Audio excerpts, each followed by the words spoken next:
రాజగోపాల్ రెడ్డి గారు ఎమ్మెల్యే అయిన తర్వాత ఆయన ప్రతి ఒక్క సమస్య ఎట్టుంటాడంటే ప్రతి ఒక్క కుటుంబంకి వెళ్ళి సమస్య తీసుకుంటాడు.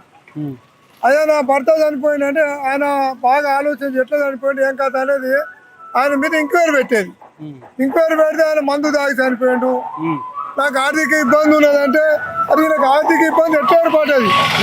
ఆయన భర్త తాగుతుండు, పని చేస్తలేడు అనేది పని చేస్తా అనేది ఇలాంటి సమస్యలు బాగా చూసిండు. చూసి ఇట్లయితే లాభం అని చెప్పి అప్పుడు నిర్ణయం తీసుకుండు.